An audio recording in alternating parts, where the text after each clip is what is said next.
change. Everybody needs somebody, no doubt. Sugar, just step into your sneakers and step behind the speakers. Your heart will keep me beating and make me a believer. Don't you want me?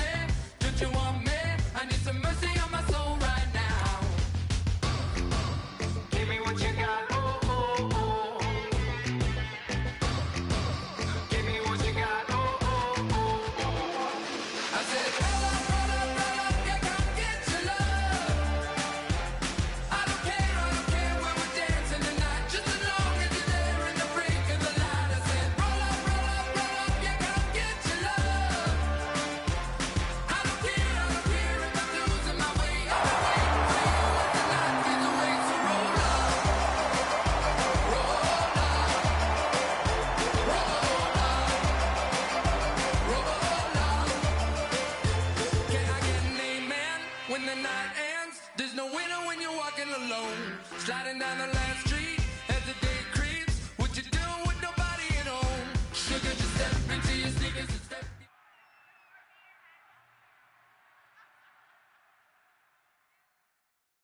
Thank you, Larry. Brandon Gaudin, along with Charles Davis here in the booth. We are set for a spectacular draft champions matchup and some spectacular talent on your screen right now. Let's not waste any more time. Let's get down to the field for kickoff.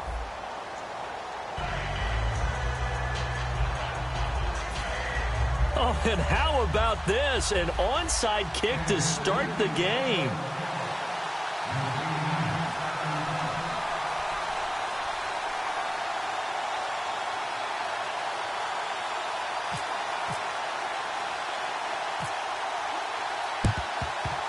And this is secured by the Patriots. Well, they tried to give this home crowd something to cheer about early, but it failed. I don't know. Maybe you try that on the road to get some momentum. What about here at home? Would agree with you totally on that. I think at home, you don't ever want to put your fans in a position where they're questioning what you're doing. And right now, they have to be in the stand saying, why would we even do that? We're already behind you. You don't need us anymore. And this one, boy, an unsuccessful attempt. That could really change the momentum of this game in a hurry. It's a pickup of 14 there, and that's good for a New England first down. We always talk about having to read defenses and how complicated that is. Well, this was an excellent read. Read the pressure and got rid of the football before it even got to him for a nice game. And when they're blitzing like that, running back usually a good spot to go with a football? Without a doubt, because he's right in your sight line or he's near you. So you're able to just get it to him easily. And once he gets in space, that's usually a good matchup for him.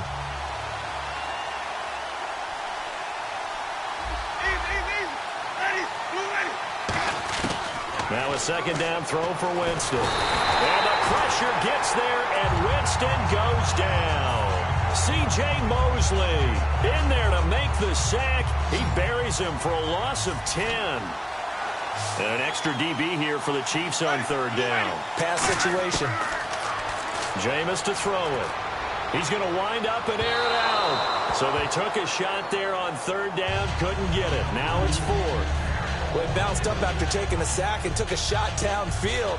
I think a lot of us thought maybe he'd run draw in that situation. Instead, tried to get all back in one play. Yeah, third and long, thought he needed a deep pass, couldn't connect it. Maybe he was hoping for a penalty downfield to give him the yardage they needed. And he goes in motion here in the backfield. Fourth down, Winston. The tight end Kelsey has it over the middle. The Patriots come up empty on fourth down. And this crowd loves it as their guys hold on the opening drive. Throwing now, Osweiler on first down. A hit as he throws there, incomplete. When defenses get to the quarterback that quickly, a lot of times it's called a jailbreak. It wasn't quite that fast, but fast enough that he had no time to look downfield and set himself to throw the ball. And as he tried to do that, he was hit and it forced an incompletion. And he comes back with one complete. They give him 13 yards there on the play and a fresh set of downs. Well, clearly one of his advantages as a passer is his height. Sit back in the pocket, fired over the middle. That makes things tougher defensively, doesn't it? It really does, because your goal is to move the quarterback off his initial spot when he gets his drop back completed. But when you have that type of height, he can stay in there if he's willing to take the hits and just fire over the top, which saves him time and actually completes a play a little bit quicker than it normally does for a quarterback.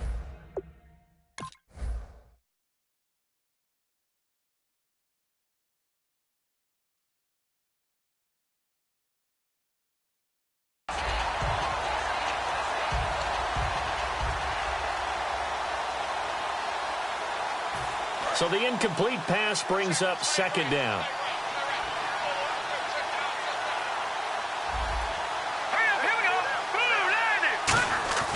To throw again is Osweiler. It's caught. It's Barnage over the middle.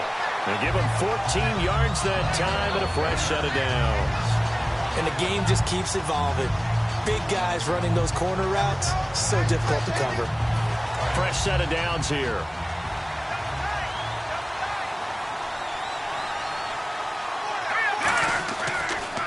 They'll run with a backup. This is Williams. And he is going to lose yardage here. That's going to go as a loss of a yard, and it'll be second down. Anthony Barr got a real education at UCLA in playing not just his normal position of stand-up outside linebacker, but down defensive end. So he had to incorporate a variety of moves, take on bigger people. So he learned great leverage while he was there. That really helps him when he's trying to stop people running the ball. Born in South Bend, Indiana. Thought about going back to go to Notre Dame, but you're right. Great career at UCLA and now a great career in the NFL. They go play action now. Osweiler going for the deep ball. And a shot taken on third down, unsuccessful. Fourth down now. What I loved about meeting with these coaches before the game is we didn't even have to ask any questions. They told us that they were going to be aggressive and push the ball downfield. They weren't successful on that play, but look for them to try it again later. He's going to take another shot here. And the defense has it covered. It's intercepted. Picked off by Patrick Chung. And a big turnover there as his guys will get the football back. Well, this had trouble written all over from the start. He's got two extra defensive backs in the game he's got to deal with. They're in a dime set. So everywhere he's looking, he's seeing a different colored jersey. And sure enough, this one winds up being intercepted. And they'll mark him down right around the 9, just shy of the 10. I'm wondering if the same thing went through your mind as mine. When I see a big man like that make a catch, all I keep thinking to myself is, big man with football. Look out, everyone. He may not juke you a whole lot, right? He may not run past you because of his size. You're talking about a guy weighing in the 270 range. But, boy, once he gets his mitts on the ball, he's going to be tough to bring down. It's a 10-yard pickup, and it moves the chains. When you run a screen pass really well, you got to like the look of it because so many parts come together to make it work well. The offensive linemen, where they're faking people out, the back slipping out there, catching the football, then all of them going together as one unit downfield. A really nice pickup. And they'll bring him down here up at about the 22-yard line. Call it a 3-yard gain, and it'll bring up a second down. Everyone's got to be able to catch the football. Doesn't matter what position you play, but if you're on offense, be aware a ball may come your way. Throwing, Winston. Complete, the tight end, Kelsey. That one goes for 13 yards, and it moves the sticks. And after that completion, you can understand why so many teams in the league are emphasizing speed on defense at every position. The tight ends have created so many tough matchups now. If you can't run with a tight end as a linebacker, this is going to be the result every time.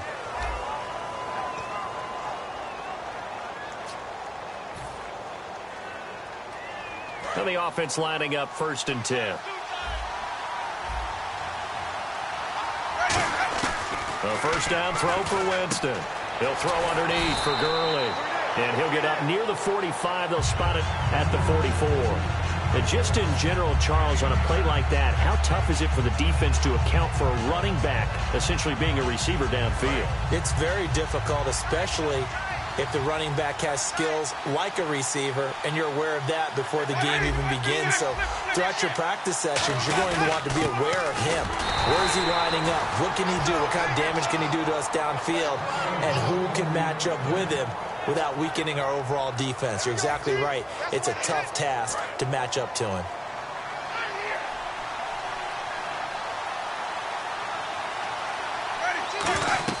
First down, Winston. And they'll set up the screen to Gurley. Evades the tackler, and now some space. A big play there on the screen pass. 30 yards.